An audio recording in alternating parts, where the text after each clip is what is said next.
watching a syndicate program.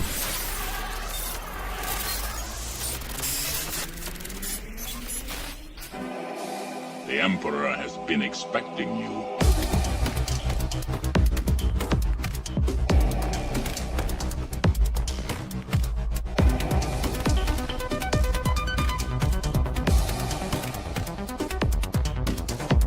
I must obey my master.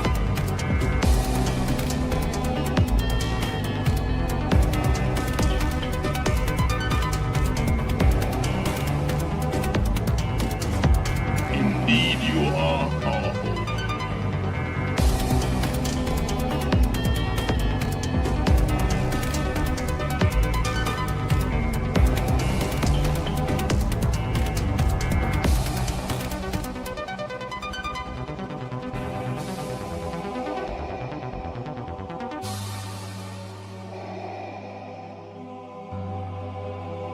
It is pointless to resist, my son.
Ooh, the pit has me cracking up. What's up, everyone? Welcome to the ToyChest, episode 57 on March 9th, 2026. I'm your host, Darth Moocher. I've got Scott Solo here. What is up, nerds? Blitz Transmissions is here. What's up, nerds? Oh, your turn, Alex. We've got Alexander Storm. It's like, what's up, nerds? Oh, okay, he's got. Maybe he should take it from here on out. Jeez. Oh my God. Woo. My goodness, Let's it got end hot it. in here. Let's just end it. You guys, we have a good show. It's Monday. We're kicking off the week. Here we go again.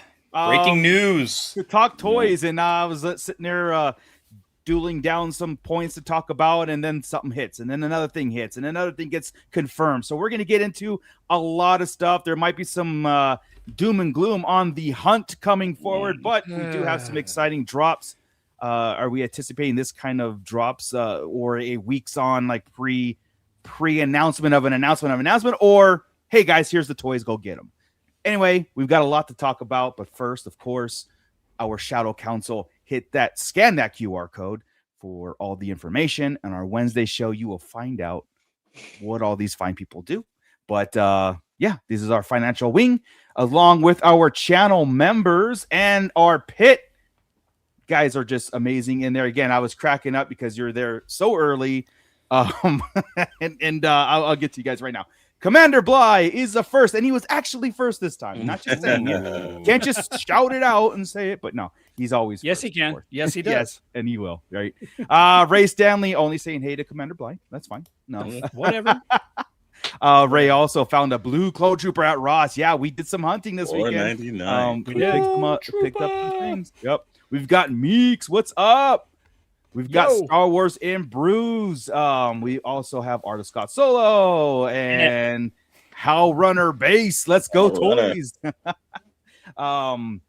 We got a generous super chat. Wow. Star Wars and Brews, $20. The digest making Mondays awesome. Rocket fellas, thank you so much. We appreciate that, of course. Max Rebo Experience is checking in. Nice. Red Fox standing by says to John Jedi and nod to the Family Guy. Oh, so funny. Oh my God. Let's see what Max Rebo's. What's everyone thinking about Hasbro just dropping new releases at random? That's right, exactly. Not Yahoo News this time. Exactly. Yeah, but apparently this was not intentional. Yeah.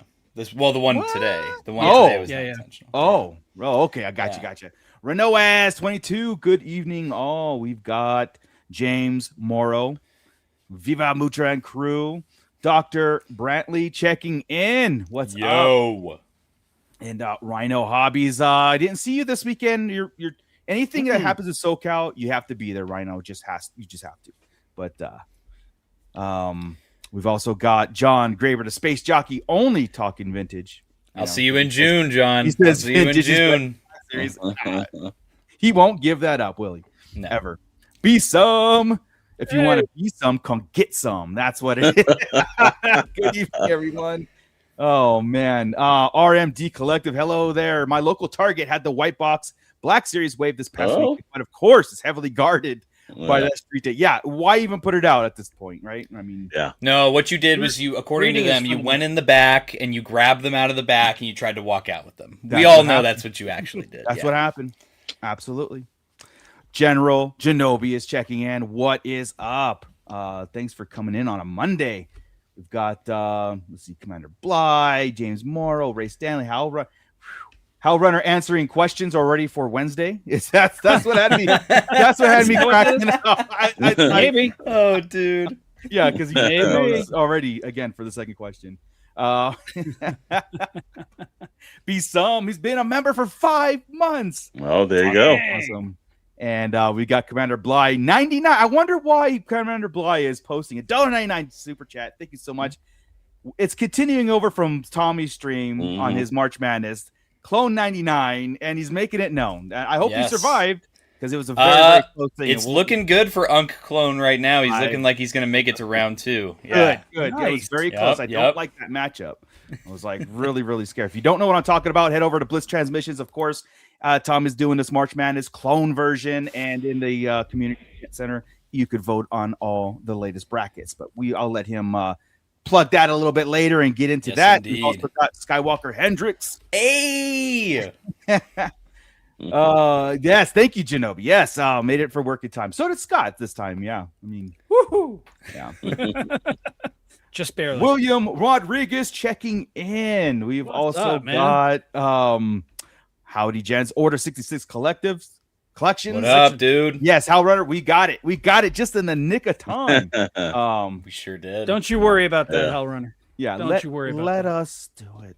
Yeah. We know what we're doing. Sometimes. Douglas Gonk, what's up? He's checking in. We've also got Eli. I'll just say Eli. Good times. Eli. Oh my goodness. We could spend all day checking in with the chat. What is up, TD3 Trooper? And I think we're caught up. Yeah. Guys, you got yeah, it's too done. Ernie's sometimes on Wednesday. I need you all go to the Fallen Fett Chronicles, and he's doing his thing. Start to go in his chat and tell him, hey, 8 o'clock. Yeah. 8 o'clock, come over. Let's go. Lockstar checking in. Sorry, I'm late. How's it going? You're not late. You're just in time. But thanks for checking in. Yeah. So let's go with our updates. We got updates. We got a lot of updates. We do. All right. Quite a few. Why don't we hit the TVC first, because that was dropped in our laps like 5-10 minutes ago. Yeah. So thank you for Tommy for bringing us up to us. But there was a site that dropped a new figure. A new figure, guys. Whoa! I'm out of the loop. I thought Baze was released already. I mean, no, Baze Malbus is one of the Baze. most wanted TVC figures in their community. He is a very, very highly requested figure. This news broke just about an hour ago on an Amazon Canada listing. So it's an official listing on a very notable retailer where you can buy TVC from, and he's retailed, as you can see, the deluxe sticker. He's going to be probably $27.99 here in the U.S. In Canada, Canada, that's going to be $35. So Canada, yes. Yeah, but this is a crazy reveal. I don't think anybody was expecting this to happen. Very, very out of nowhere, and obviously it wasn't an intentional reveal either. No. So and, what? I mean, so you're saying it was a accident, like a on not an intentional. This was not meant So to be leak. listed today. Yes, Gotcha, correct. gotcha. Yeah. Go ahead. Sorry. So in the past, we've had, of course, K2SO, we've had Cassian, we've had Jin Urso, and we've had Chirrut Emwe, but I'm pretty sure that's it. I mean, as far as the heroes of Rogue One go on the Vintage Collection. So this one, I've got this little stand-in piece of crap 5 POA figure for Yep. my little stand-in, and I'll run it maybe. I'm excited about this. Now, what's interesting about this to me is we've talked about this plenty on the show in the last several months. What's the deal with this? Maybe adding some credence to a bit of a HasLab U-Wing rumor that I've been hearing the last few months. This character is in the U-Wing multiple times in the movie. Yes, so, just saying. Mm-hmm. Yeah. I'm excited. Well, I mean, I'm really excited about this one. And I got to tell you, other than that news on the Vintage Collection front, there ain't shit. There have been no updates. Nothing's arrived. Nothing. There else is has been nothing. Remember, list. PG. Nada. I'm allowed an S word. No more. The So- new ratings came in, and so Oh, did they? you know. So Oh, we got bumped down again? Ah. yeah. I guess, man. But yeah, Well, this is an exciting one. This is. Yeah. I mean, yeah. Cassidy checking in. Howdy, guys. Running late. Hope everyone is doing well. Looking forward to the show. Good to see you, man. Yeah, everybody in the pit is saying it looks great. Like this is great, you know, and all that stuff. And it's leaked, so the information it got out, and so they had to roll with it. And yeah, it could give credence to the whole E-Wing HasLab, or U-Wing. Sorry, U-Wing HasLab. E-Wing, A-Wing, Y-Wing, X-Wing, B-Wing. Gotcha. Yeah, I mean, that would be interesting. I know how Rona brought up the anniversary, but that was 2016. This year. Rogue One. This year. Oh yeah, 20. Oh my Yeah. god, 10 years. I'm a year. Wow, you're right. You're 100%. You know what? right. You know what would be crazy to me though, if we get like a U-Wing and they do something for the Rogue One 10th, but they did nothing for Revenge of the Sith 20th last year. That would be a real head scratcher to me. Yeah. Yeah. Or Force Awakens 10th last year. I mean, That's true too. That's true too. You know, I brought that. Yeah, I brought that up about the whole sequel thing being relevant, and they did nothing for the 10th. But Rogue One is a very very It's one of my favorite Star Wars movies.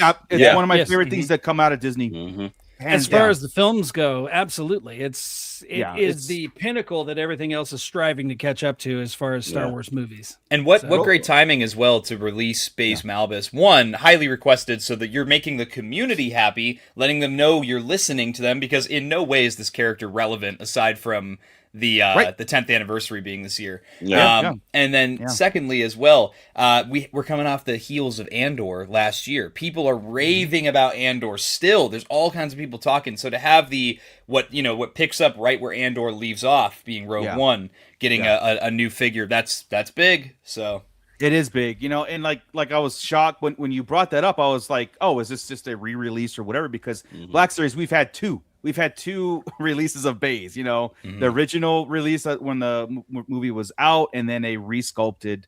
The whole cast was resculpted, you know. Was he resculpted or just repainted? No, they did photoreal updates for Black Series. Photoreal. Yeah. Okay, got it. Yeah. The whole but cast. The figure sucks though. I will say the Black Series Baze Malbus, I do not like that figure at all, because he's in that weird time where like the hinge on the ankle doesn't go forward at all, and he has that really heavy backpack. Oh, he doesn't stand. Constantly falls. You need a Moocher's 3D print lab stand for that. Don't you? In fact, both of my bases are on those stands, and there we go. There you go. But yeah, that's super exciting for TVC fans. Really cool that it happened just an hour ago, and Sarlacc Digest got to broke it. Syndicate gets to break the news to you an hour after. There we go. That's what we do. Yeah. But you know, it's cool when they finish out like teams. You know, that's the one thing I think that's the major issue with people is they need to finish off the team. So if they can do that, I'm cool with it. Well, how many years has it been? We still don't have the Bad Batch in their season 1 looks. This is something that fans have been asking for ages now. You know, in the meantime, in the meantime, the Black Series has both their looks, so it's I haven't heard any outcry for bays at all. I mean, like I said, I've been pretty satisfied. If you're in the TVC community, it's been a pretty big outcry for him. But now it's just Bodie Rook is the last one. Out of the main cast. Oh, okay. And Black Series didn't even get him until the 5th anniversary. He was a new when they figure. redid when they redid all the photo reels they put in. And in fact, that was a shock too, because back in the day they were like, we're done with Rogue One at all, and then all of a sudden they came with him, and then Merrick and Saw Gerrera. Saw Gerrera and the Jeddah Patrol Stormtrooper Galen Erso. Yeah, they did all kinds of stuff. Yeah, they did a great like wave 2 of it. You know, it was awesome. And here's the thing too, as we transition into the Black Series announcements, because we did get the Maul series a wave. We got a Maul wave coming in, and I was shocked that it wasn't a TVC Black Series, like kind of like at the same time, right? And here we go again. Black Series, we're getting the Maul wave. Scott, go ahead and put that up as the. You got it. Look at this guy. I mean, first off, 4 fantastic looking figures, 3 brand new characters, a re-released Maul with a cloth cape. Okay. But no, I thought this would coincide, like TVC would at least put out 2 of them at the same time. You know, it's funny how those waves don't match sometimes. Well, here's what I think is the deal with it is I think they don't want to confuse people.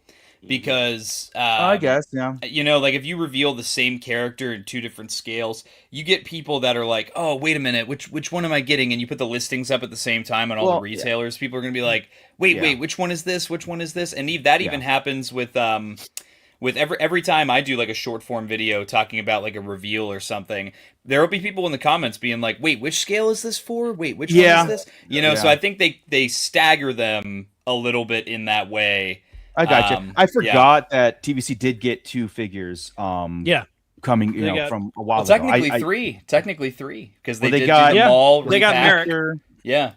Oh, the Merrick. Oh, okay. Gotcha. Yep. So the only one that, well, there's 2 now that Black Series has, the TVC doesn't, and it is Rook Cast and then Devin Azara here. Yeah. AKA Darth Talon. Sure. We'll find out. Darth Claw. Darth unkempt nails. Yes. Yeah. I gotta all our talk in this past couple episodes when we're doing the toy chest, we're talking about the toy hunt and we're talking about pre-orders, right? And we're kind of like have our clamoring for the old days of going out into the stores and buying everything and all that stuff. 2 points. So the way this was released was like an announcement, and then the next day, hey guys, pre-order this wave of Darth Maul figures. Yeah. Again, we're less than a month away from the series to come out, so at least they have those, in our announcements out. Yeah. So, do you guys like this kind of instant, no warning, kind of like, hey guys, tomorrow these are available? Gladly, they're still all available. Nothing's sold out. Or do you like that? Hey, in a month, we're going to release these figures. There's been leaks, Yak Face reporting on it, and you have a lot of time to kind of like really get in there. I say just shoot them out like this. I mean, this is great. It's very reminiscent of the old days, for us old heads who went out and went hunting. It was the walk into Target or whatever, and oh my God, there's a new figure. This is amazing, right? Yeah, it's kind of that same feeling, but personally, that's where I sit. That's where I'm at.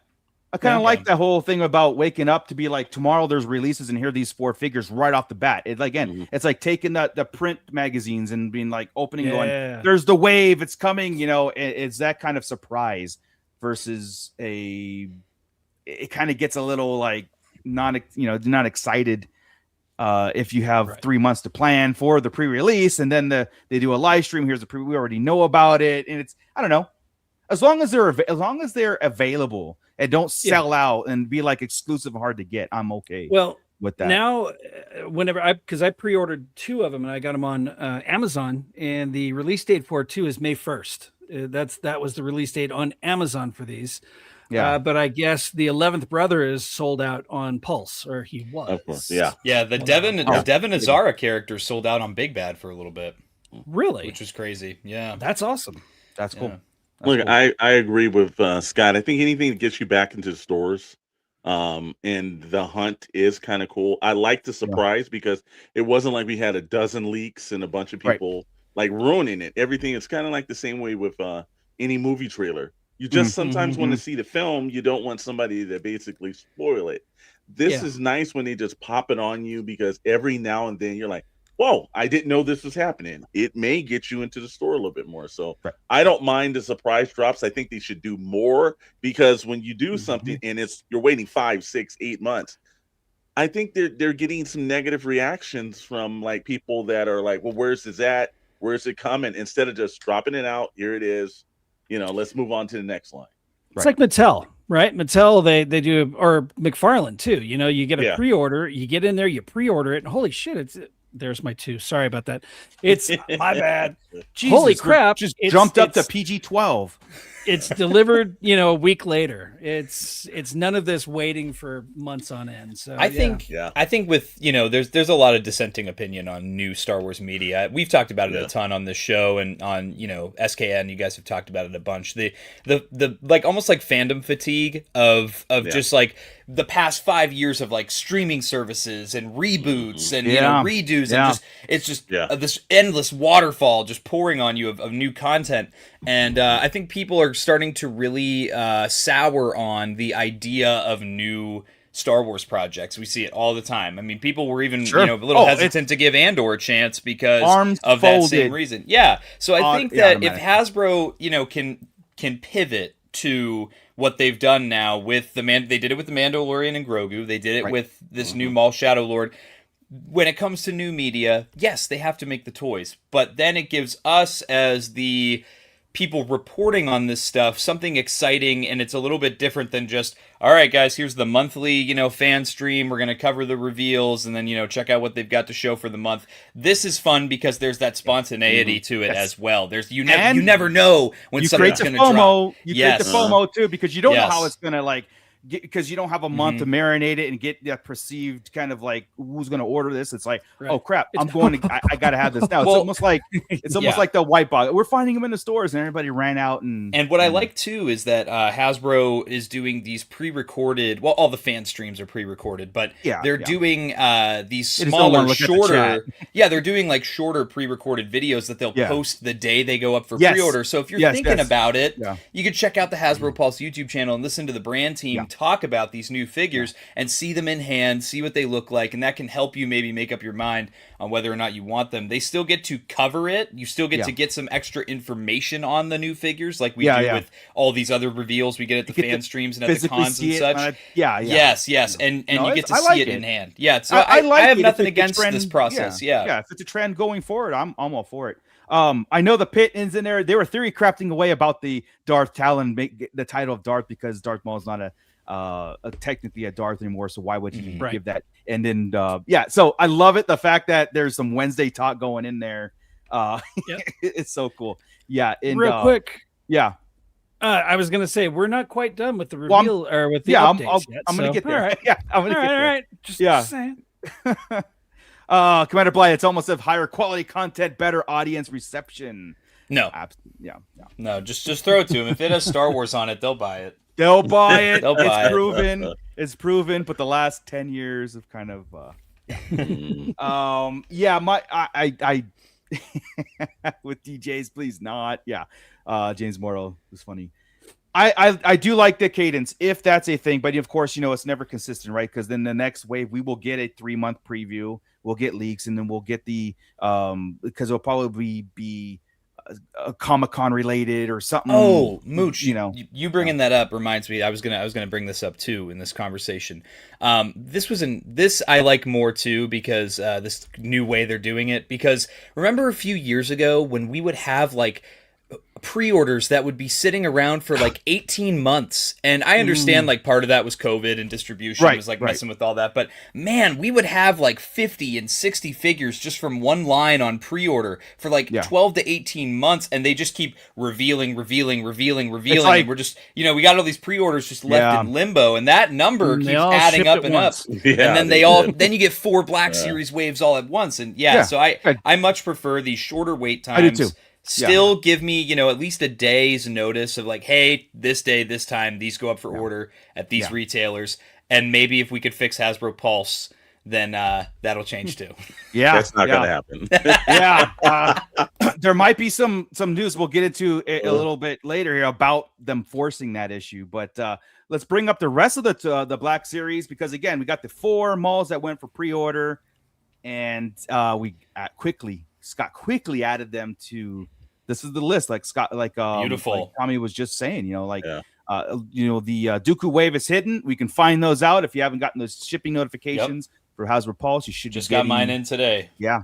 Same. And a pro tip: if you have a GameStop and that GameStop is still open, check them out, because that is where I have found every single one of these figures that is currently blacked out.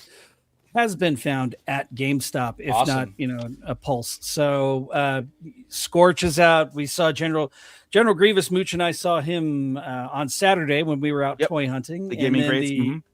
Yep. They are great figures.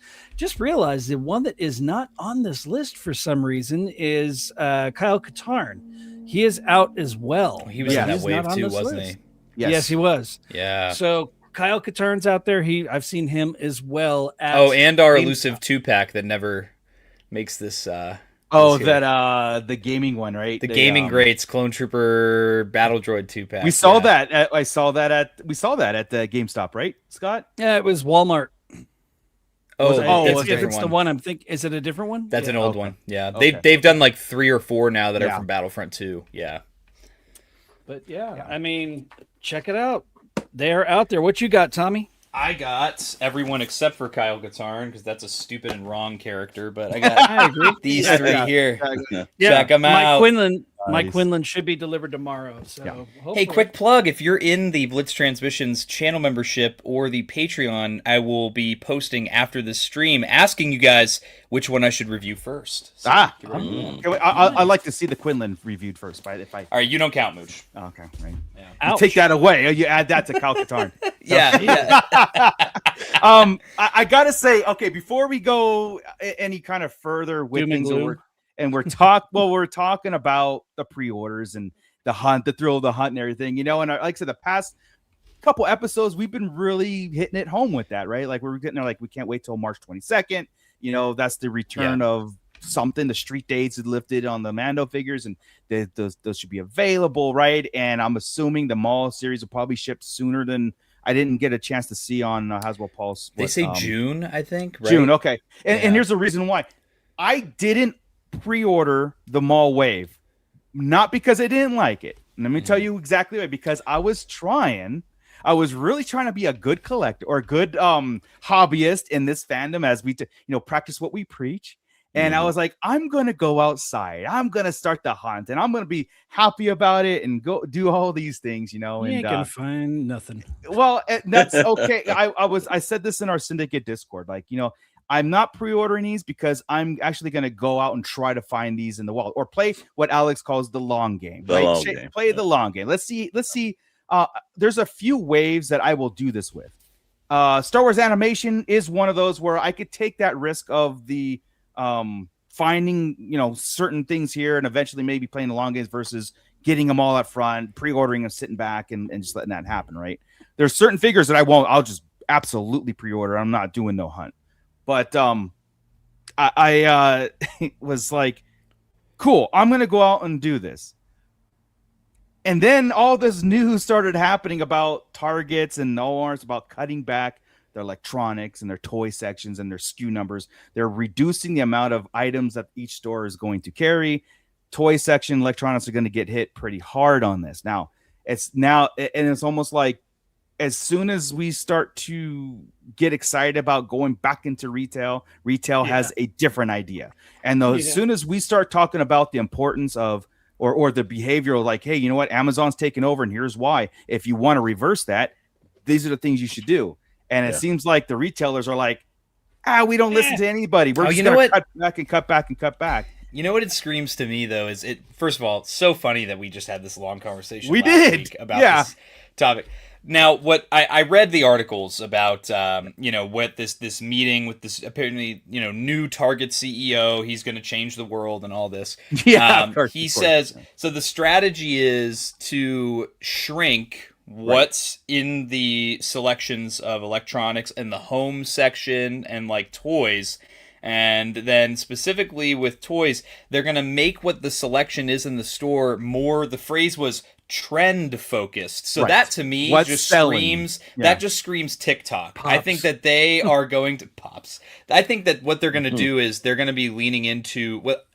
Again, they were very vague about it as they are with everything, but the way that I was reading it was, that just says to me like, whatever's trending on TikTok is going to be what they hurry up and rush into the store to sell more things and then get the next bright and shiny thing in the store shelves. And then when the trend changes every 3 weeks, because it's TikTok, then that's going to be what they keep track of, and that's what they put on shelves. Yeah. The one of the comments that was on that whole Target thing was, certain toys don't sell as fast. A lot of times things sit on the shelf, they eventually get sold. So they want to look at, and it used Barbie and action figures as an example. Barbie comes out, they sell 10 units right away.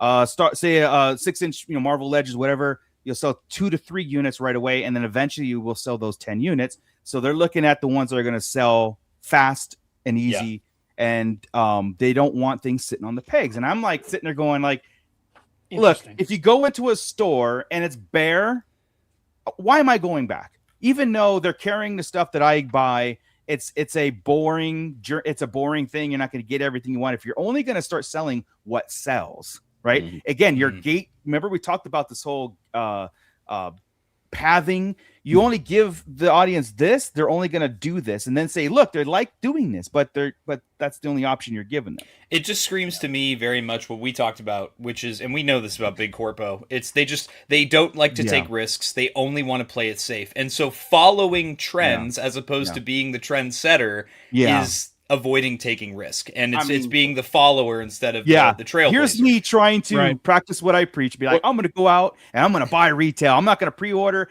And then this reports, go ahead, Alex. So, I'm sorry, Alex, go ahead. No. Go ahead, Scott. I'll do it after you.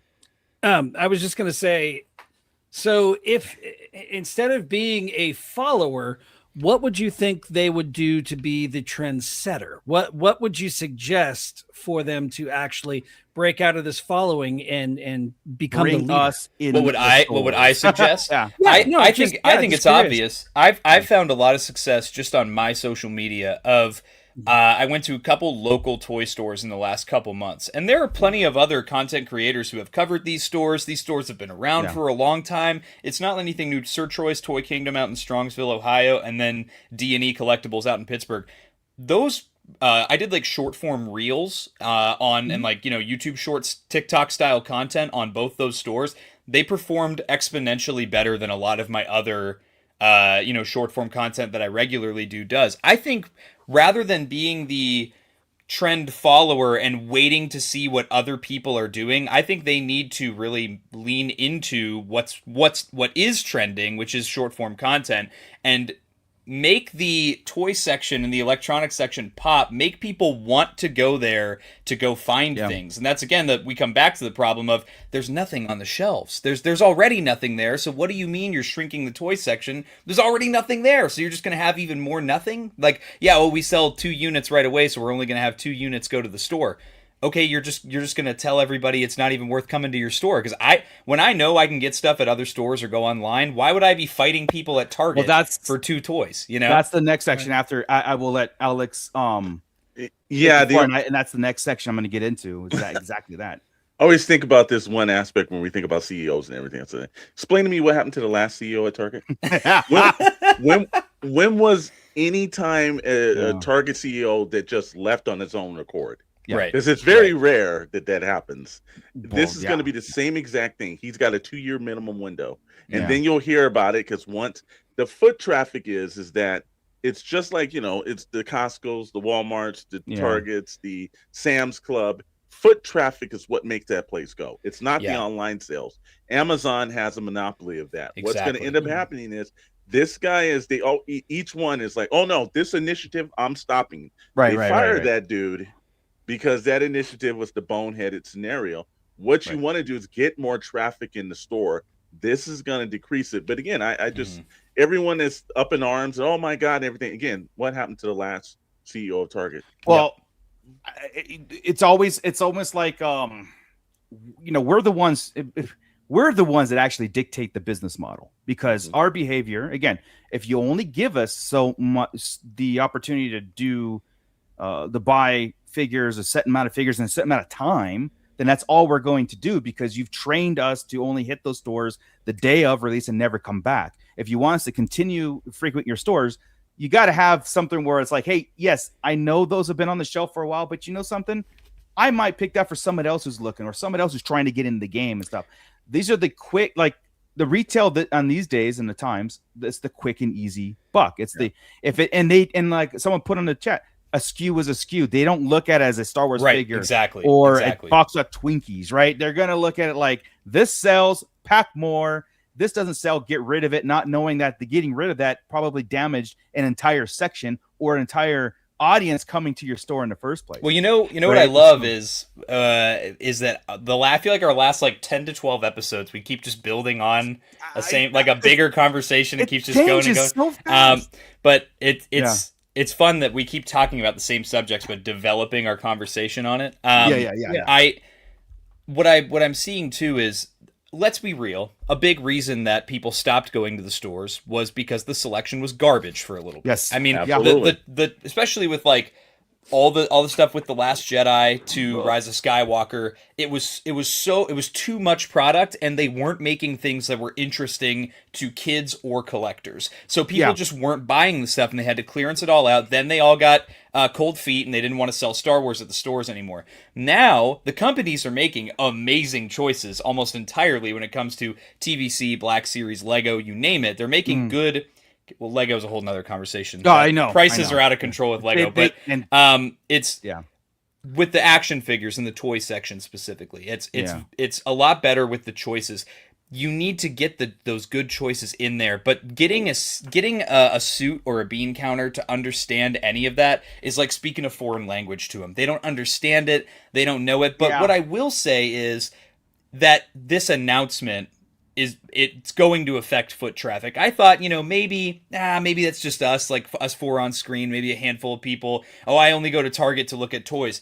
When I was reading all these articles on these big news pages, like that cover so much more than toys, I would check the comments on these news pages, and on every single one, I would see stories from people, not bots, not AI, where just statement after statement of people saying, I only go to Target to look at Legos or look at toys or look at electronics. I don't go there to buy my groceries or buy my clothes, or I go there to look at the stuff that's in the back of the store. And I happen to buy groceries when I'm there. And there's a reason that stuff is in the back of the store. So that's what I think that they will see a dip in their foot traffic if they cut, because I was reading that they were planning on going as far as cutting it in half. Yes, the selection. I heard half. Yeah, I heard half. Cutting it in half. Yeah. And again, this extends for electronics and other sporting goods and all that things. They groceries, beauty products, all that stuff sells. And again, a SKU is a SKU. They're going to look at the paper and probably cut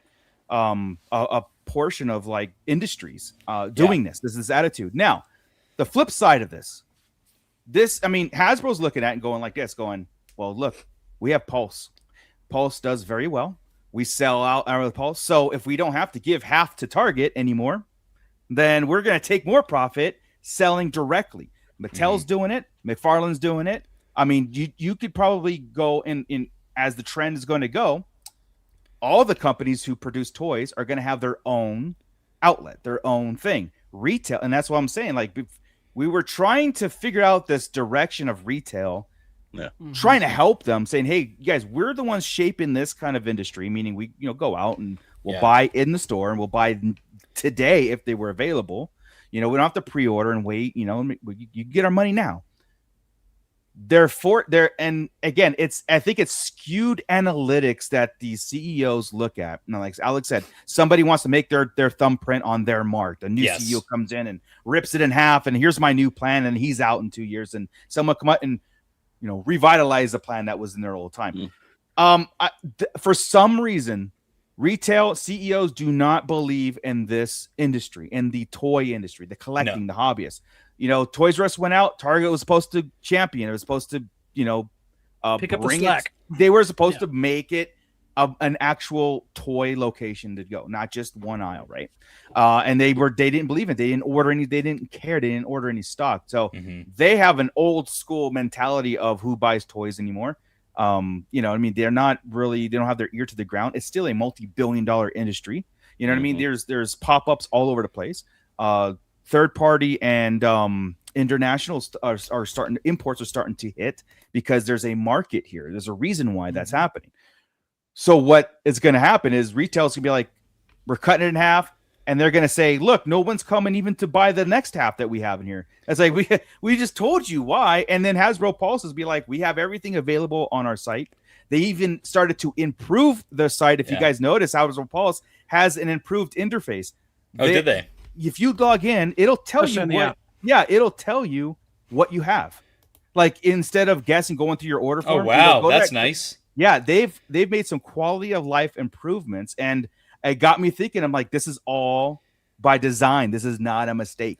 This I just think all happening. How coincidental the timing that last week we were literally on here saying, and you know what Target's going to do? Target's going to go, oh, it's the consumer's fault. They don't want to buy it anymore. And then less than a week after that, these articles start rolling out where the new Target CEO is like, listen, guys, we're going to take everything. We're going to cut it in half because people don't come to the stores anymore. Yeah. I don't know why they don't come to the... and that goes to show you, like, you know, the asiniteness of people with MBAs. You know, because it is when you go to Target, it is in the back of the store for the reason. Think about something. You've got a couple of things. The shoe aisles back there. Sporting goods back there. Electronics is back there. It's the thing that makes you walk. And notice those aisles don't move. But if you go to Walmart, everything in Walmart, other than electronics and toys and sporting goods, move. But those aisles stay the same. You know why? Because that is their amount of foot traffic.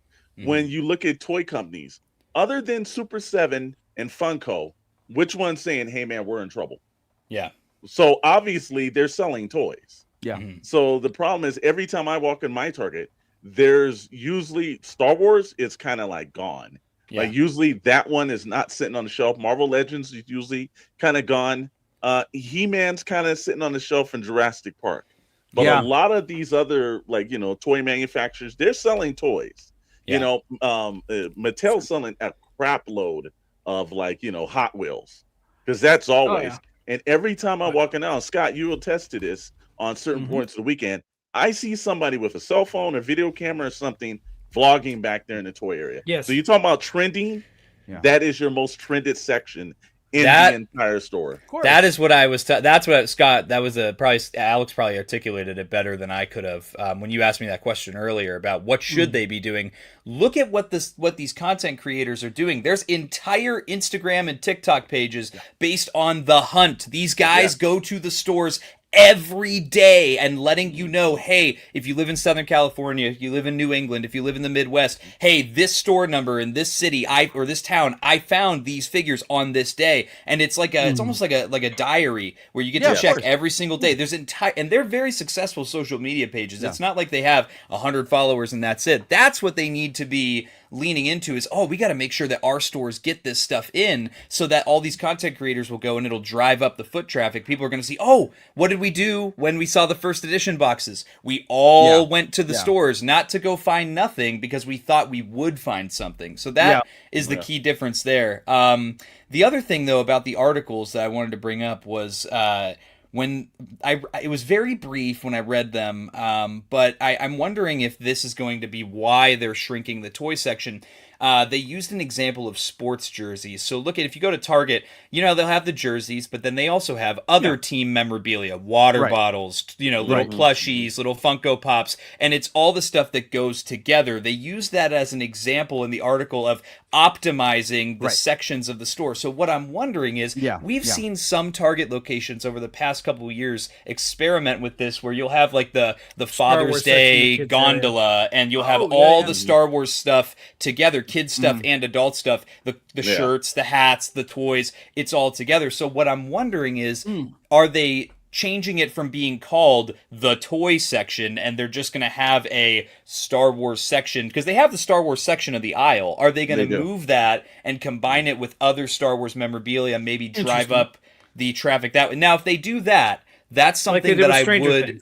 Yes, if they do that, that's something that I would agree with, and that's something that I think would actually help drive up the foot traffic. But I don't. I want to be wrong about my assumptions here, but I don't think I'm going to be right. I don't think you're wrong, because they also talked about investing $2 billion in restructuring Target, as we know. Oh, jeez. Yeah, they're going again. Yeah, oh, so shit. They just did that. Yeah, on maybe remaining stores or whatever. Now you go to the new refurbished Targets, and they have a Disney section. And they do, Disney, they do. And that's why I'm thinking, like, Tom, you're 100% right, where that section is going to be.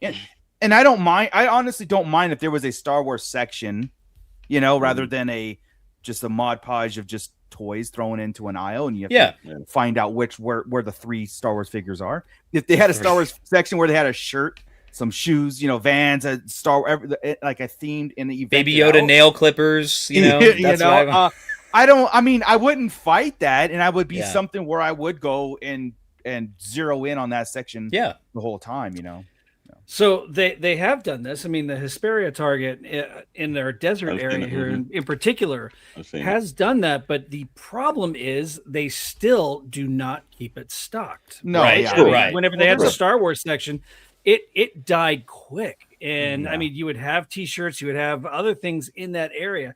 The whole Disney section is like that, and it's just kind of pathetic. They do not keep it up.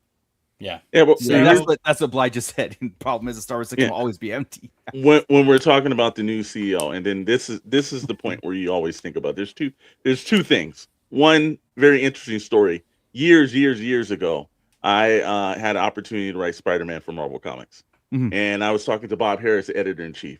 And it was right before the first X-Men movie came out. And he was like, yeah, I'm going to put you on a tryout issue of this situation. I went to go, I was calling New York at the time, speaking to him and everything. And then there was a point one day I called in, and it was right after the first X-Men movie came out. And I was like, yeah, I can speak to Bob. Yeah, oh, sorry. Bob's not here anymore. I was like, why is Bob not here? It's like, well, and it came to find out that Bob felt that they didn't need to put the X-Men in the black suits in the comic. They fired him once the movie came out. Now, the new CEO that's running for Target right now, there are 4 major films coming out here. The Star Wars film. There's a couple of Spider-Man films, or Spider-Man film. You've got Doomsday at the end of the year. When is the peak point of the toy aisle going to be the biggest it's ever been in about the last 3 or 4 years? This year. Let's see if this dude survives after December. If the industry has primed it, and I will give Marvel credit for this. That first 10 years, what they did with those 22 movies really primed this whole themed comeback. The shirts and the toys, everything really kind of stepped up. Star Wars was supposed to prime it with the sequel trilogy, right? A new whole thing going on, and it's the art got away from it, man. I think the bottom line is, just like any industry, it starts out as an art and then ends up being numbers, and then that gets blurred to the point where they don't even recognize the product anymore, or even their stores. Like Target, as we know it, is changed from 10 years ago. It'll change, Yeah. I'm sorry. I probably, I don't know if you can hear me, but no, you're good. Yeah, we can hear you. Okay. You're good. You know what I mean? So the industry's changing again, and you have to look at, it's not just this article in the retail and stuff. You got to look at what's going beyond, again, with the Mattel creations, with the Hasbro Pulses, this McFarlane Direct order. You got to look at what's happening on the actual sources of things. Someone mentioned in the thing, it's like, Hasbro always sends their stuff out late. Well, it might even be to the point where that's the only place you can get Hasbro figures is through Pulse anymore. And they're setting that up. I mean, they have where almost they can have their own kind of retail chain of Hasbro Pulse. They have the Harry Potter product now. They have the Street Fighter. They're buying IPs. Yeah, they're buying these IPs and stuff, where they could probably have a good successful run on their own brick and mortar stores. Just like Super 7 did, right? I mean, like, they don't even need their brick and mortars. If you were at San Diego Comic-Con, or you've been to like WonderCon or anything else, when Hasbro sets up their booth, it's probably one of the best. Oh, they could make their whole year profit in that they weekend. could just basically travel to some of the major conventions, have their retail booths. Mattel did Mattel had the same thing, and we were in line, and you saw last year we were buying everybody, and everybody wanted the cold sliver and everything, and they were saying it was the smartest and most efficient way I've ever seen at a convention, them getting items to people. And they gave you giant bags, like because they knew you were taking a bunch of stuff. They gave you huge giant bags that you could put on your shoulders and walk out with it. It was way better than I'm gonna go to Target and get this stuff, Mooch and I were talking this weekend about comic book stores and how comic book stores are kind of a dying art. And somebody had the idea of putting a comic book store in a roving vehicle, basically like a catering truck. Like a catering truck, like a food truck. So what about a Hasbro truck that just goes like the to circus town? comes to town, dude, and they're like coming in and like open up the look, I think I've been saying this a lot of times, like I said, doing this show and talking toys and being involved in it for a lot of years. And I told you guys my behavior has changed in this aspect, meaning I pre-order everything. I wait till it comes in. At the point is like, I can't spend the energy on the hunt. Well, it's not that that was a set in stone kind of like, mantra, right? That was something that's my behavior right now. And I was willing to take it a step and go like, look, these next 2 waves, I'm not going to pre-order because I'm going to show Hasbro I'm going to the retail stores. Right now, I'm like, well, I have to pre-order because I don't know if I'm going to get them at all, because they don't think toys sell or whatever it is. And I think we do have to get used to everything. Nothing lasts forever. The events that happened 10, 15, 20 years ago, I think there were probably anomalies at this point because they were an anomaly then. It didn't happen prior to that. And so sometimes we're probably going to have to just accept that whole electronic, the hunt. It like Stu John said, I think the brick and mortars are dead. I disagree. I disagree. See, the thing is, I disagree because I don't want it to happen, but I do have to read between the lines on the industry chain. This is exactly why Toys R Us failed. But the phenomena they could not read between the lines. The phenomena you talk about, though, is through risks that were taken in innovation. That's why they were the phenomena that they were. And that's what we keep seeing. They're failing because they're trying to recreate something that already came and went, rather than seeking to do what those people did, which was creating something new, innovating, and trailblazing. That is what we're missing right now, over and over. For if you want to talk about bringing something back, though, forget the toys, forget the electronics, forget the shoes. They just need to bring back the icy machines and the popcorn at Target, man. That's what they need. Bring back the neon lights on the walls. Bring back the carpet. Look, dude, there's a business model that works, right? And it's called Costco. And Costco pizza. Oh God, no. Costco pizza is the absolute. It's not the best, but it's very, very good. And that is something out the door, and it's $10, right? So you're 100% right with that. Adding something where it's like, I'm gonna go get go to IKEA because their sweetest meatballs are awesome. You know what I mean? But it's like that's what. So what if Target were to? I mean, not only. Think about it like a Funko store. Have you ever been to a Funko store? Like, if you ever gone to any of their not even a pop-up, but they've got giant size environments that you could set yourself into and have those Instagrammable moments and those TikTok viral moments. What if they, cutting down the toy department sections, the electronics, what if that allowed them to put up little mini environments and stuff like that? Well, like they did with Stranger Things, right? I mean, there was a giant hellmouth there that you could go get your photo taken in front of and signs and stuff. That wouldn't be bad at all. It's that wouldn't be bad for our experience. And I think we would all kind of like I said, accept a more concentrated form of the hunt and stuff. I think would be awesome, but I don't know if that's what they're looking at, right? They're talking about the restructure and the refurbishing and putting money into it, but none of that was like to make an experience or make the selling. It's like they didn't want to add more sales to their bottom line. They just wanted to curb their sales or get rid of the things that don't sell on. Yeah, and they wanted to double efforts on the things that are selling, right? But and again, if you only give them the color blue to color with, and they go, people love the color blue. Yeah, it's skewed analytics. I really do think, like Alex said, like just because you have an Target, NBA doesn't mean nothing. It's red. Yeah, I do think that there's one thing that Target's been doing, and it's overwhelmingly selling well, and it's one of the highest traffic departments. And they need to start paying attention. Now, when you'll see this, whenever you go to Target, it's all the way in the back of the store. It's the book areas. What's the biggest thing that Target sells out of? Manga. Why is toys right next to that aisle? Right. Why is it not? It's usually a ways over, and the kids run right into the store. They may stop in the toy area, but they go directly to that. But if you're thinking about the queue, why wouldn't you because there's a whole lot of stuff that McFarlane and a bunch of other guys are doing with manga. Why isn't that right next to that section? It's because they don't have people curating those sections. Correct. It's some kid that's coming in, and God knows he's doing his job. He's stocking the shelf, but they're not paying attention to curating the store. Right. That's the problem that's happening with that. Right. Yeah. Well, And if they get back to that, Representative. change. we did talk about that, having a representative again. Yes. Here's The old days. And again, that has to come from the companies like Hasbro, right? Yeah. But if they go, look, we're not getting that support on that end. So what makes them go, we're going to retract completely, and you're only going to be able to find these toys on Hasbro Pulse where we can control.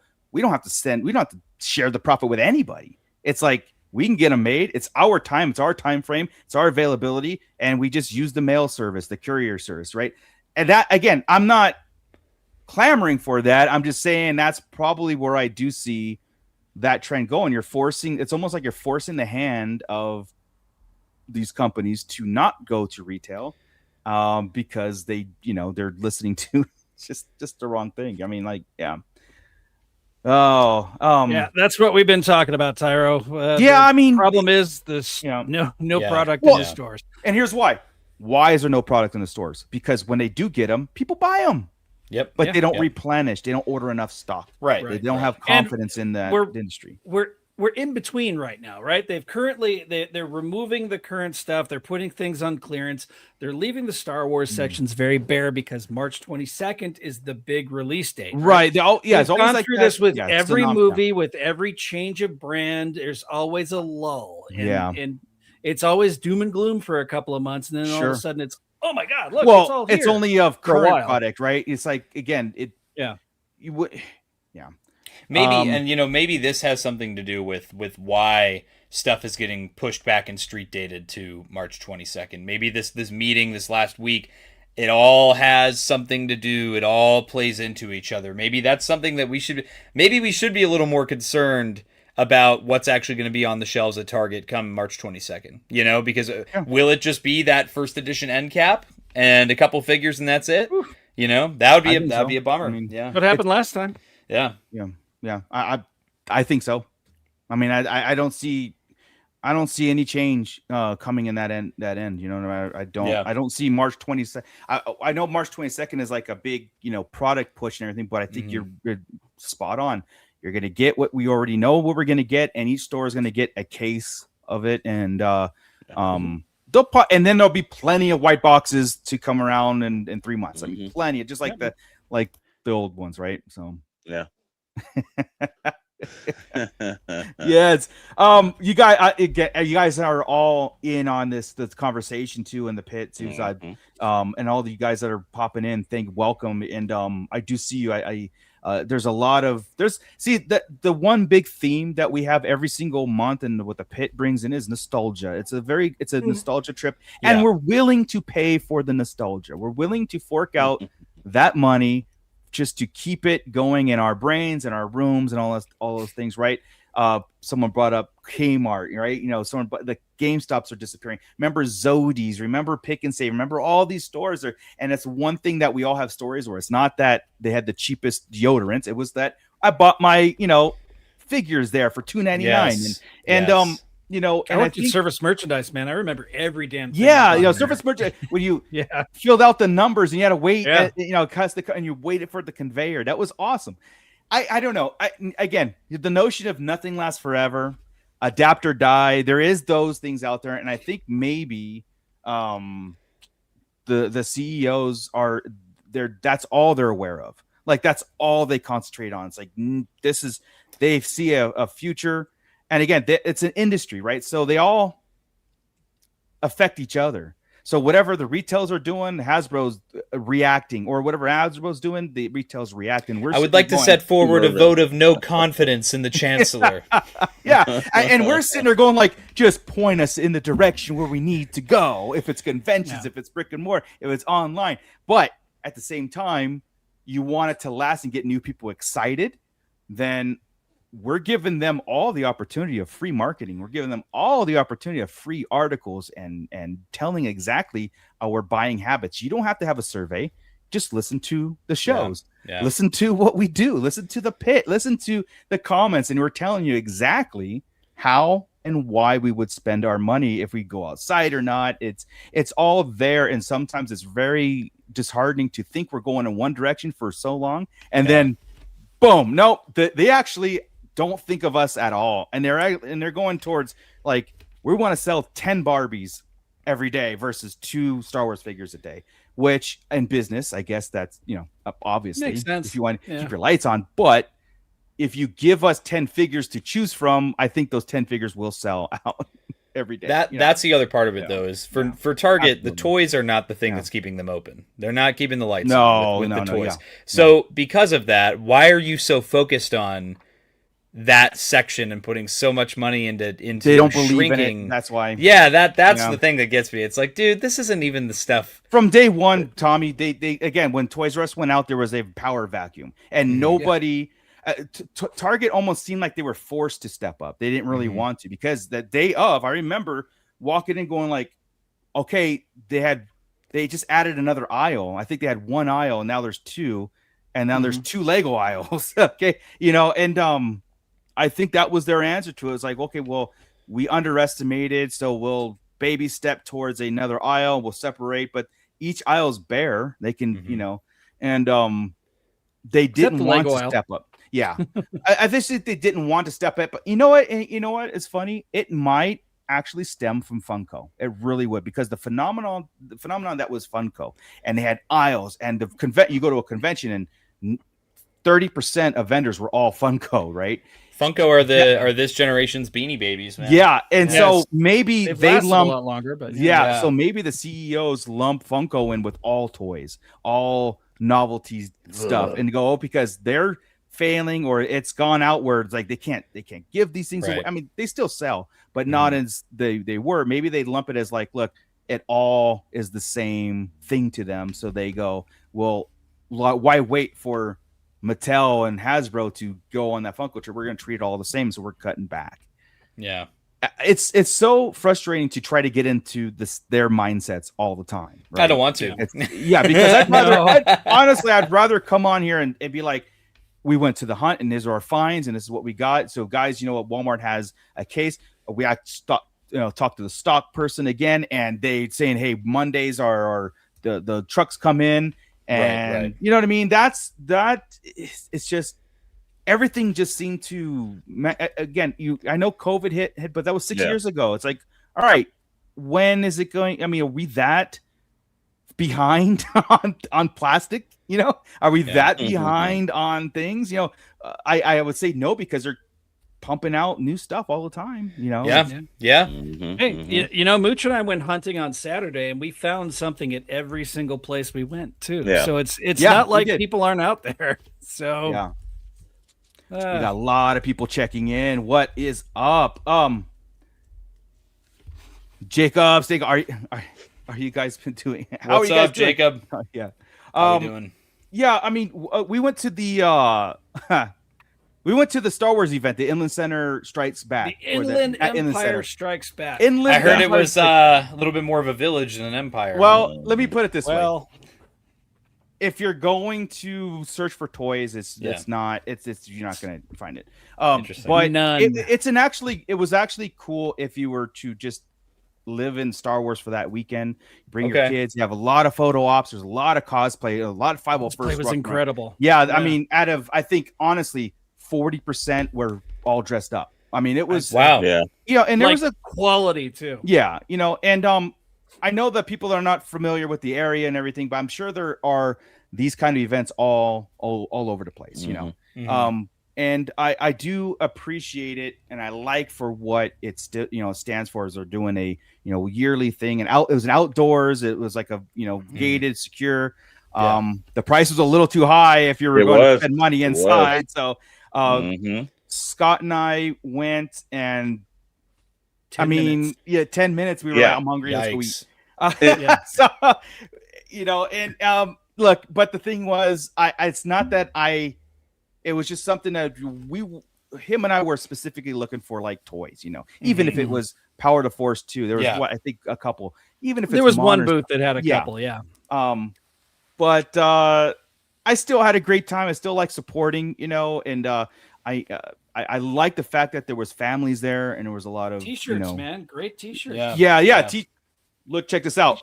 Warlord clothing. I promise this dude. I run into him every convention. He gives us all our t-shirts, or you know, they're all Star Wars inspired by, you know, bands and stuff like that. That's cool. Freeze frame this if you guys want to check it out and scan. Wait. There we go. Yeah. Freeze frame and scan that QR code for Warlord clothing.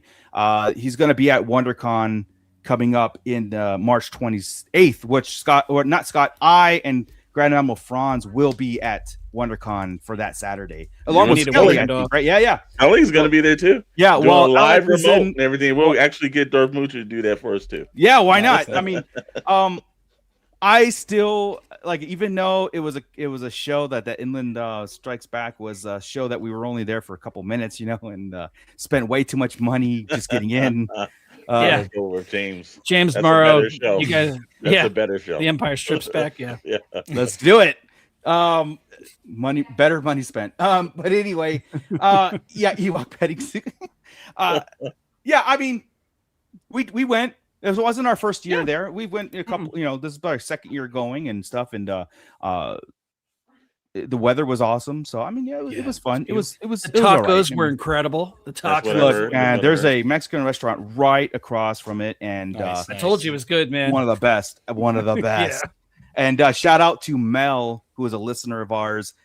Dude, out of blue, just says, go buy Darth Moocher. And I'm not used to being outside, so I'm like, who is that? Yeah, so I promised him a shout out. So Mel, if you're listening, and your family, thank you. It was great meeting you, and thanks for saying hi, man. That was awesome. Made our day. Yeah. It really made Scott and our day. So isn't it always so jarring? I remember when I was at ICC Con last year in Nashville, and there would just be people be like, "Oh, hey, Blitz," and I'd be like, who? Yeah, exactly. It's who weird. Are you talking it's to? really weird. Yeah. No, it's it was cool. It was really cool. It was it made the trip worth it. That's really awesome. Did. Yeah, that's awesome. It was cool. Right. Let's see what's Jacob saying here. So since we're getting Black Series of Rook, Cass, and Devin, I'm hoping for Vintage Collection should be on their way soon, because it's awesome figures, and get ready for the show. Yeah, I mean, they better. Yeah, I would expect you would get it eventually. I don't know right away, or maybe the next longer Give it to me form, now. Yeah, longer form live stream or whatever they do. You know, it's cool. Yeah. No.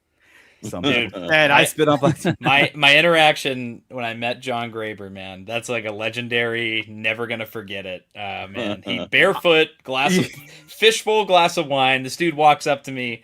You're Tommy. You're on Sarlacc Digest. I'm like, yeah, I am. And he just goes, I spit on Black Series. Turns around, runs away. I'm like into the crowd. I'm like, where did this guy? Who is this guy? I love that. Legendary interaction. Good. Science fiction fictionary. Y'all need just to make a trip across the country to DragonCon. I would love to. I think that's in Atlanta, correct? Correct me if I'm wrong. I don't know, but I know we are making the trip to Toy Atlantis. So if Science fictionary, if you're in that area at the end of the month, we will be in Toy Atlanta. Yeah, if you're going to Toy Atlanta, hit up SKN, man. They will be there. Dragon Con's in Atlanta, Georgia. Yeah. I thought so, then, I wanted to go you're, to that so you're in the area. Yeah, Dragon Con I heard is really good. Yeah, you're in the area, so love to see you, man. Yeah, there he is. John Graber. There he is. You're gonna see him soon, I hope. I'll be seeing him in June. Yeah. Because I did get press. Okay, shout out to the Thanks, fine guys. folks at ICC-Con. I've been granted press once again for the convention, so you'll see me in June, and I will definitely have John Graber in the vlog for that, for sure. Nice. Yeah, nice. Take photos of the feet. You can maybe make some money off that. Yeah, there we go. There we go. Yeah. But not on here. Remember, slope to go down, bro. Yeah, we're PG. Remember, just remember that bumps remember it these are fandom feet too. It's probably not going to be. Hey man, some people do jelly beans for super chats. I do feet for super chats. All right. Hilarious.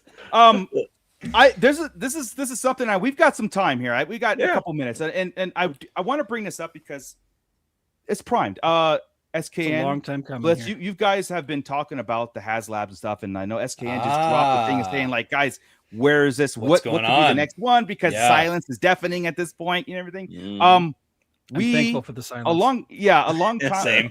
Yeah. Some of us are be like, look, don't rush it, but at the same time, are you guys still thinking about it? I think that's what it is, out of sight, out of mind. The seven deadly lads, man. I'm still feeling them. Yeah. So we here have put together and for filler kind of stuff to bring up a pitch for HasLab, an actual realistic pitch. You know what I mean? Like something that you would do, not something that's outrageous and costs so much money or so cheap that you want all these accessories, something that would possibly could be made in the time frame that it is, right? So I want to bring up my pitch for next year's 2027 because it's the 50th anniversary of Star Wars: A New Hope, and I know Tommy, it's a celebration of everything, but but at the same time, this would be absolutely cool. Oh, original trilogy? All right, I'm out. Oh yeah. I mean, yeah. Look, guys, my pitch for a Black Series X-Wing, because of the timing of it and everything, I put it at $400. Just because of the trend of the upward, skyrocketing expenses of positive HasLab thinking stuff. right there, buddy. Yeah, I think that's a little bit more on the price. No, because I really looked at this ship and stuff, and there's not a lot of articulation. There's going to be no electronics, no sounds, right? So it's just bulky. It's just a lot of plastic, right? Hey, you're not going to have. This guy? Can we ban this guy right yes, there? you can. Yeah. Okay. But my reasoning behind it, because look, there's not going to be like, besides a sticker pack to make it red 3, red 5, whatever it is. There you go. What else is there to justify a price like that? Like I would say over 500. Because you're dropping in R2, right? And then you're also putting in Porkins, right? That's two figures, two Black Series figures. Yeah. They're gonna charge. I can see this realistically. If it was just the X-Wing and nothing with it, yeah. If it's chest is about 6. I'm thinking 525. Oof, it won't. No. Bro, look at the Tommy. How much? It's big. It's big. How much did the lat cost you? The lat was $450. 400. Okay, 450. This is gonna be way bigger than the lat. This is almost lat like has movable. This is the size of the Rattler. Oh yeah, but with GI Joe, they're not paying an actual fee. They and has electronics. Right, I get it. That's the difference. Why I think it's a little bit more price. The only reason I'm arguing with that is pushback is because of the I put on here includes battle damage panels and all those things. Detail cockpit, moving wings, but the only articulation is S-foils. That's it. Not gonna have rocket firing anything. You're not gonna have anything. Of course, the canopy will open. And will the Lego Smart Brick be able to fit in this? The dimensions on this: 36-inch wide, 42-inch long, and 8-inch tall. That is, dude. Yeah. Now, I know that the Hasbro Black Series team did at one point make a mock-up of a Black Series HasLab X-Wing. Yeah, they did it 4 feet by 5 feet. And and it's hanging up in, I think, Stevie's office. Some a foot at off the headquarters, on the dimensions. Then. Yeah, it's either in Black Series designer Eric Frainer's office or Steve Evans' office, but they inevitably decided that they were not going to do it. But that was also much closer to the failure of the Black Series vehicles back in the day. So a lot's changed since then. And to be honest, we did this a year ago, more than a year ago. Okay, this has been sitting in our media. This is true. This is true. Yeah. So that 400, I'm really trying. I'm fighting hard for it, but I understand. I understand now. We also took, if you think about it, the 6-inch scale is about 33% larger than 3 3/4 inch scale. So what we were doing is also taking measurements based on vintage collection versions of these vehicles to upscale these things. So this is underscaled. Yes, slightly underscaled. Yes, slightly. Right. I always looked at when I look at the Razor Crest and all the panels come off, there's things inside. I mean, there's gun racks, there's details inside, right? Yeah. There's a lot more. The X-Wing is a lot. The only really stuff you have to concentrate on is the cockpit and the mechanism for the landing gear and the X-foils, right? That's really it as far as articulation and everything. So it's bulk of it is plastic and a paint app. But you know what I'm saying? You forgot the flight stand that it would have to sit on. Yeah. So on the disc. That's why I'm saying the price wise, it jumps a little bit. Now I understand this is inflation of a year, but I do think it jumps up in price just a tad bit because you're going to need a stand to put that on. Yeah. Also, the wings, especially in the vintage collection versions, are so heavy they bow. So the ship does not sit. It would have to have properly engineered to withstand the weight of the blasters and the whole bit. So now that time has gone on, and it has been, I'm kind of looking at it like 500 probably, if not more. 500. I will make it happen. They could do 5. They could do 5 if each of the stretch goals is one of the 4 wings. So give me 5. Just give me the base, and then one of the 4. Yeah, there we go. I like. All right, sounds like what they would do.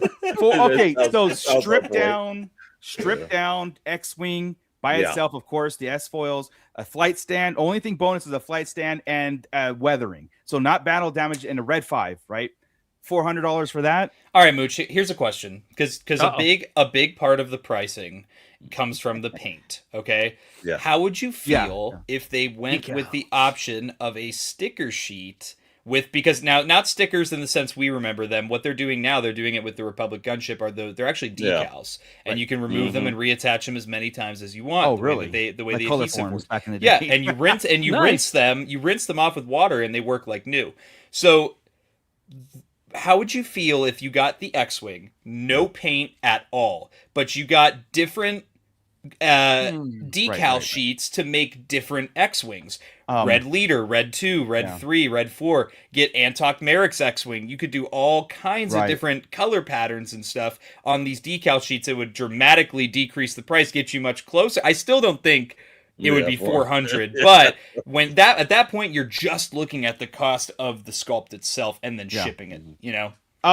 If I was going that route, I would just 3D print it myself and do it here, like a DIY. You know what I mean? For hell of a lot cheaper.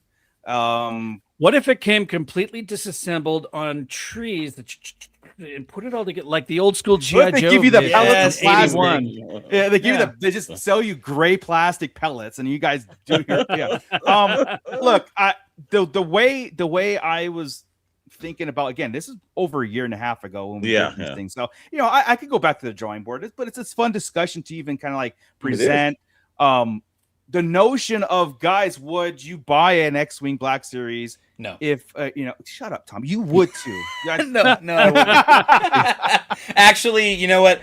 I would support a Black Series HasLab on principle because I want it to succeed. There you go. That's you buy it for your dad because your dad would want it. Listen, dude, I would support Black Series Lobot helmet. That's what that's how far I would go to support a Black Series HasLab. So look, I just figured a perfect. I mean, you want to talk perfect storm? You got 2027 50th anniversary. Perfect storm. You're looking at him. He's right next to me. Yeah. Well, that's true. That's true. Come on, man. I mean,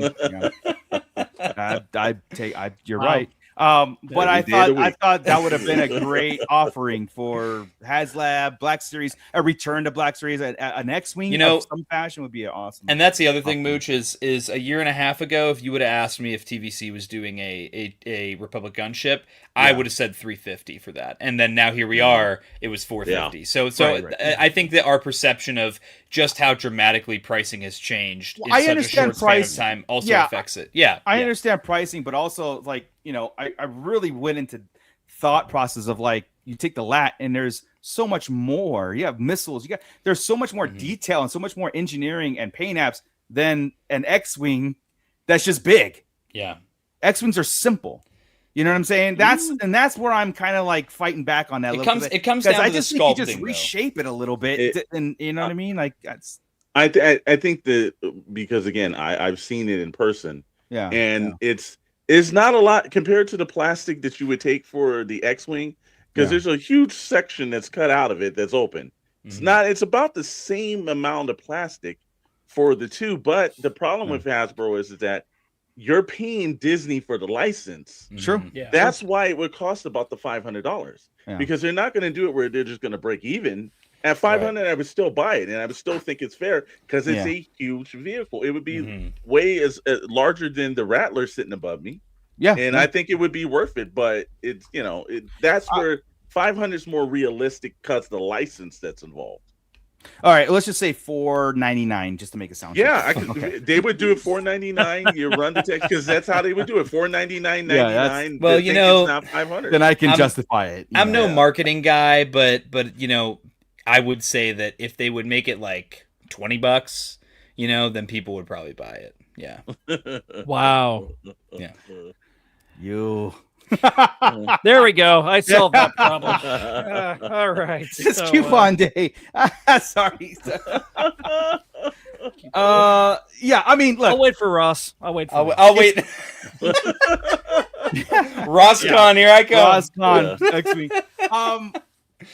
It's I would still buy it for the money, man. Yeah, I mean, like I said, I'd I'd make it happen because, here's the thing, I'm perfectly capable of getting one AST file and printing my own.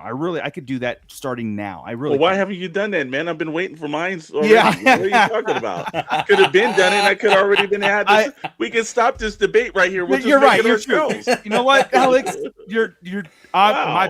my bad. Just wasting time here. Get those printers going. Yeah, I could do it, and it'll be scale and painted the way I want. Battle damage and everything all the else accessories like that, I want. Oh, and I just got Cassidy's on the phone right now. He said he's doing the Cube Squadron for it already. So boom. Yeah, I mean, that is a giant ass cube. Yeah, bro. And you have to pay rent for it. It'll be so big you have to pay rent for your cube. Yeah. So, well, anyway, I'm curious to see what you guys come up with. I'm trying, like I said, maybe I adjust the price on the realistic, but if I'm going up, I'm going to demand all those features. I'll have one. I'll have one set up here. Yeah. So we've got another one in the works for when we have some time to. I might have to reevaluate the price, but yes, go for it.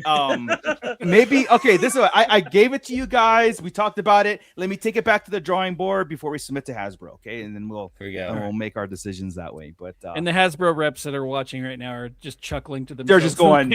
These guys are so adorable. These guys, it's fine. $400. That's so cute. Hey, boss, they're not going to take $1,200 for it. We're going to have to drop it down a little bit. Yeah. There is no But way. they did say 500. Yeah, but they said 5. The pit said 6. They said 5. They said we didn't have to paint it. They said just do the sticker sheet. Tommy said pellets.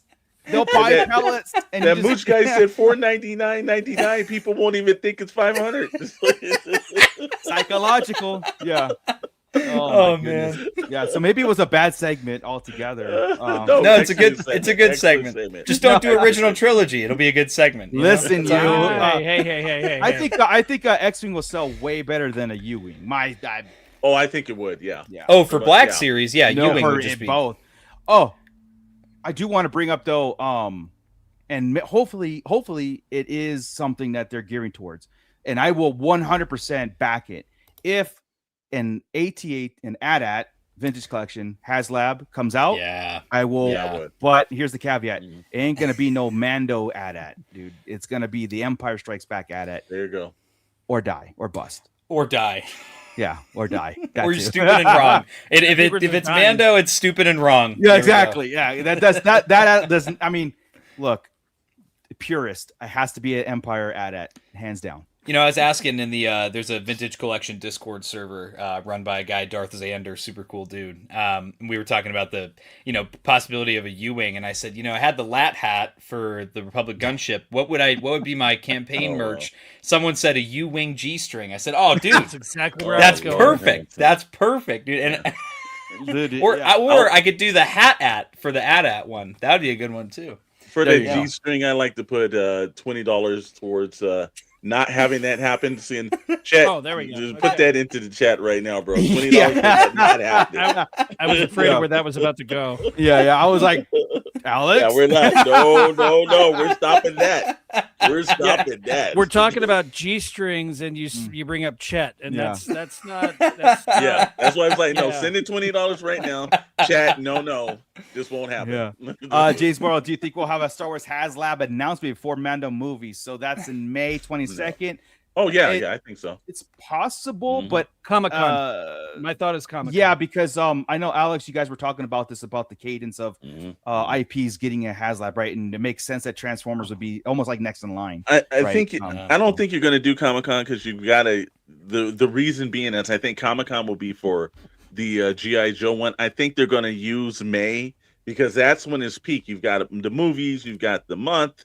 I think they're going to use May to do it. And remember, they were stretching last year.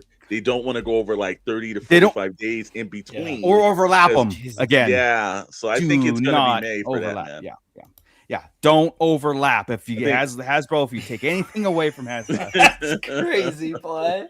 But yeah, shout out Riley Bob. He was the one that came up with that. I can't wait for the campaign for any HasLab at this point. You know what I mean? So I'm with you, Tommy. I there's certain things that I will support because I wanted to continue. Support on principle. Support on principle. Yep. And part of my support is to not bash it.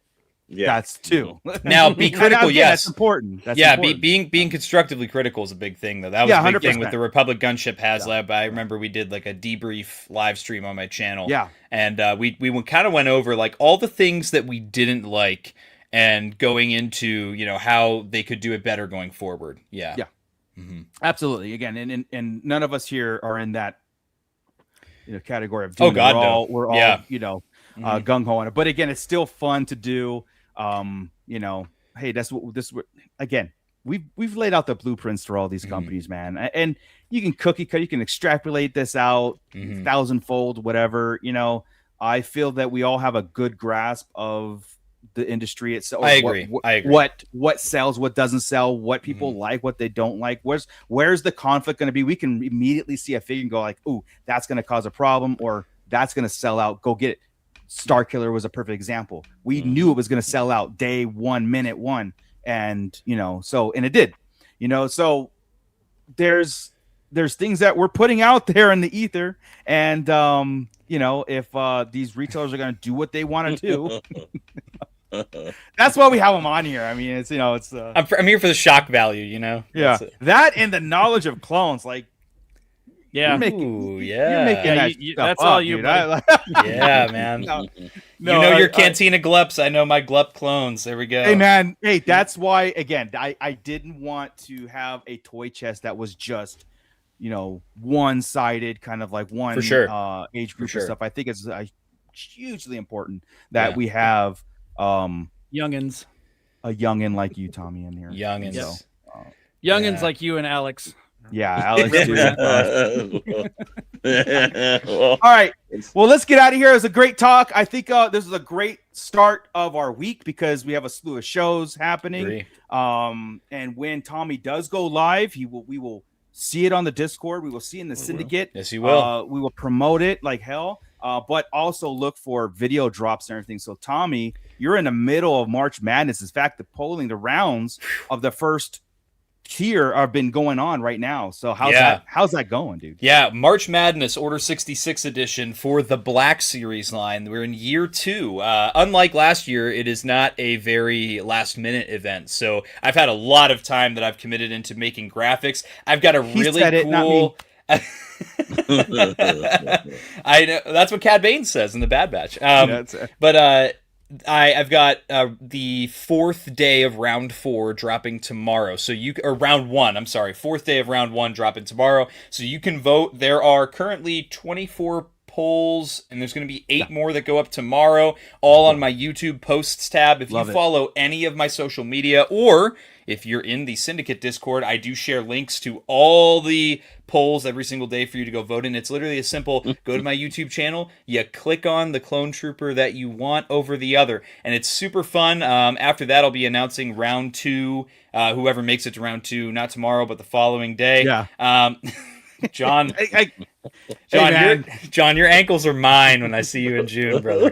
I'm gonna slide tackle you, brother. But anyway, it's gonna be a fun event as it goes on. There have been some really hard matchups already. Again, I've seen a bracket that was solely decided, all 64 characters voted on by the community. It's not just one or a few people saying, "Oh, I think this is what the community wants." The community decided what goes on the bracket, and you guys decide what progresses to the next round. I love it. That's the only way to do it. Clone Troopers are great for Hasbro because a lot of them are just a straight up different paint job on the same figure that they've already made, and their newest Clone Troopers are so amazing in articulation and sculpt.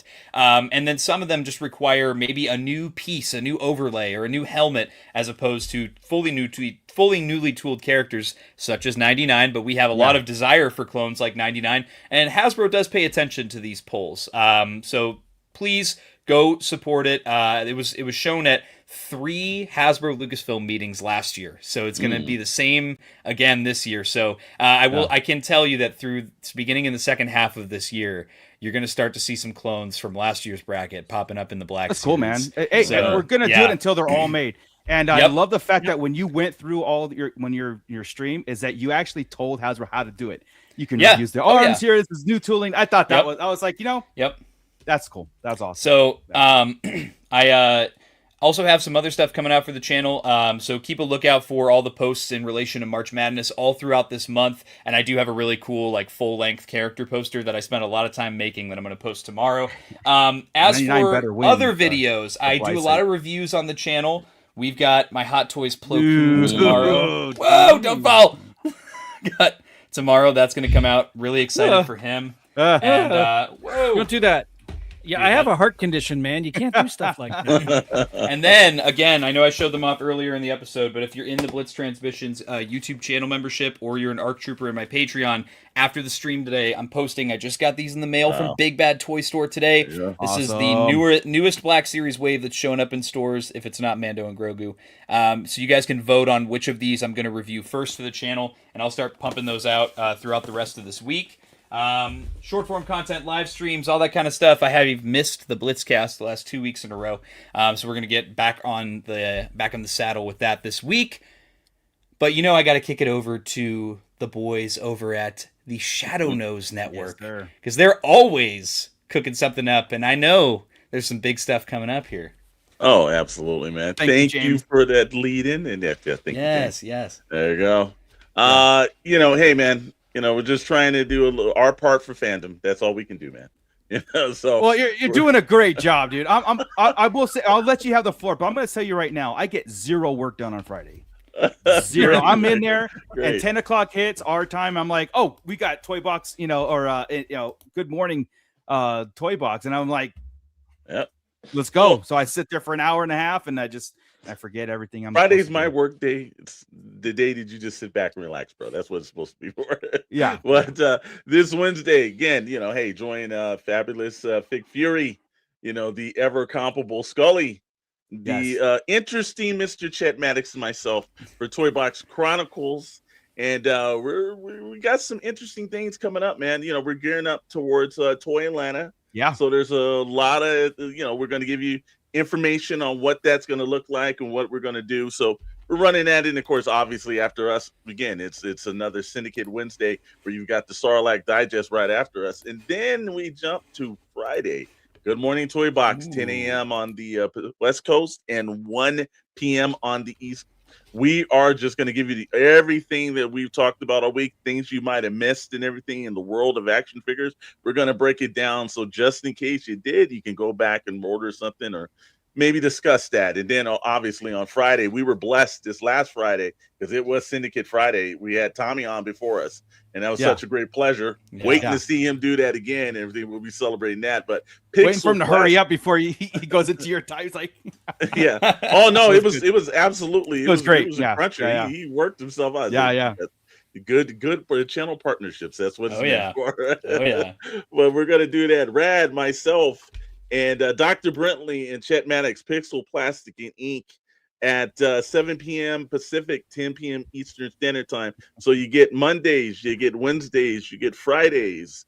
And if you don't know, you go over to the Syndicate and get all that stuff wrapped in. And again, we've been doing a lot of things too. Toy Hunter has been released into the wild on iOS. It's getting ready to make its debut on Android. That still does not mean that you cannot sign up now. You should be definitely over there signing up because I've been checking the numbers. I've been seeing they've been throwing me data. It is growing every day. And the people are putting their collections in, and there's a couple of updates that's coming on. And I will tell you one thing that's cool about it. They've got some features that even has a convention aspect that's coming to it. So that new update, you want to jump in on the ground floor now, and it's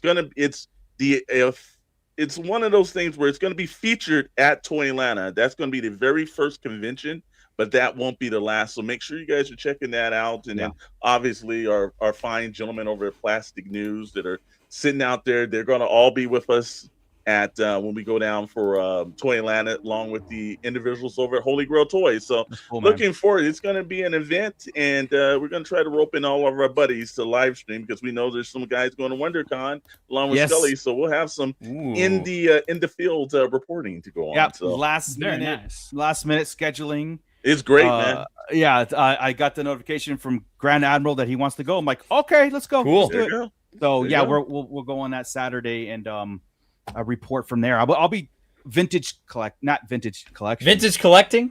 Kenner's going to be vintage hunting. No. Vintage. Vintage. All right, Mooch. We caught that Freudian slip. I heard none of this. Yeah. None of this. There it is. That's the one. That's the one. Oh, it's blackmail, dude. I love it.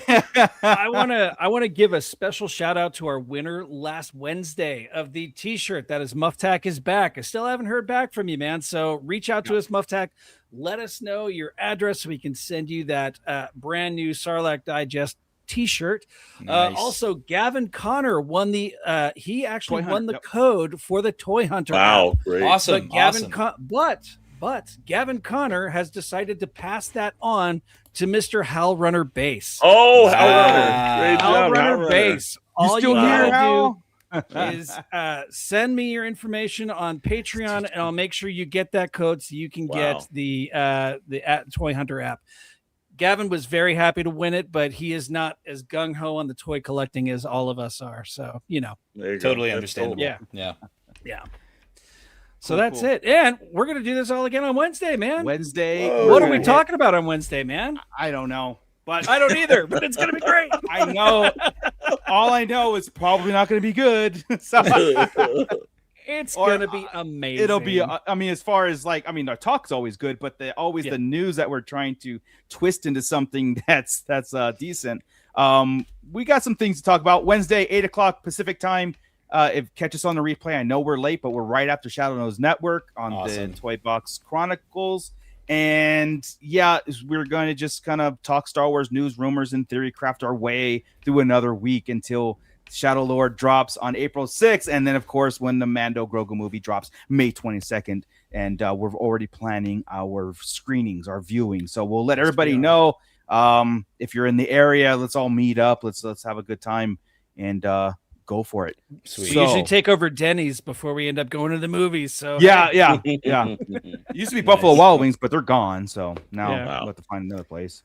What time Wednesday? 8:00. Well, it starts at 7 p.m. Pacific over at Shadow Nose Network, and then you come right over here at 8:00. But again, if it's late, catch us on the replay. And also, guys, join the Discord. If you don't know what Discord is, it's a big chat room where we're all in there. We can share links, purchase links, news that are dropping, shows that are dropping. Link in the description below is the very first link to hit. It's free to sign up, join in the Syndicate Discord. All of us are in there with our respective channels. And if you're, even beyond that, goes to even movies and comics and anything you want to talk about. So that was awesome. 7 p.m. Yeah. You're not wrong. Yeah. I hate this, man. I'm still getting over the last time change. Yeah, I know, right? Just got used to it.